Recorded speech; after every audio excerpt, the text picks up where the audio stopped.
When I played Australia years ago,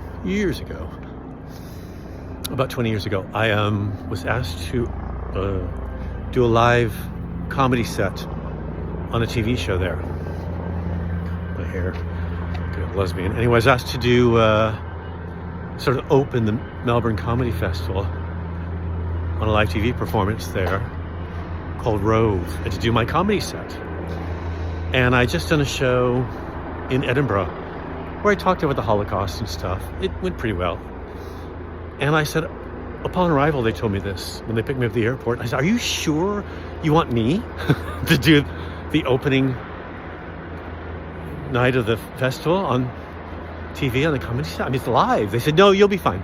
No, yeah, we know exactly what you do. It'll be fine." So a couple days later, before I was meant to do it, I sent them the script. They asked to see what I'd be talking about. Perfectly normal. I sent them the exact script. And I went to go to do the TV show, and there was no rehearsal, which is weird. There was meant to be an interview portion, which they cut, and they said it'll just be the stand-up.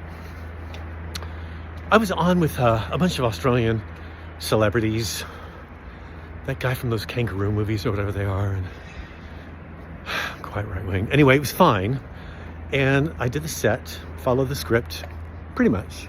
I probably improvised a little bit, but not much. I just did the first 5 minutes from my Edinburgh show, which is why I thought they'd hired me. I did exactly as I was told. It was a bit, but the camera guys liked it. They were laughing. Audience seemed pleased.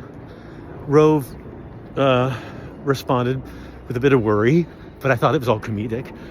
They said, "Thank you." I left, went home. That was it. And then it became this thing the next day. Fingers were pointed at how could that comic say those things about Jesus and all this stuff? How could he? Oh, shock and horror. They grabbed their pearls, including Rove, who had to run to his girlfriend to be hugged. All this bullshit in the media about it. It was a different time, though, because I couldn't really approach it online. There wasn't really that avenue of attack. I couldn't really respond in the way I wanted to. I knew a lot of the press because I'd met them in previous years at the Melbourne and Sydney festivals, but some responded to my emails and phone calls, some didn't. And it just appeared as though I was a bit of a loose cannon. And it had a negative impact on my ticket sales. Whereas now, it wouldn't, but then it did, that sort of thing.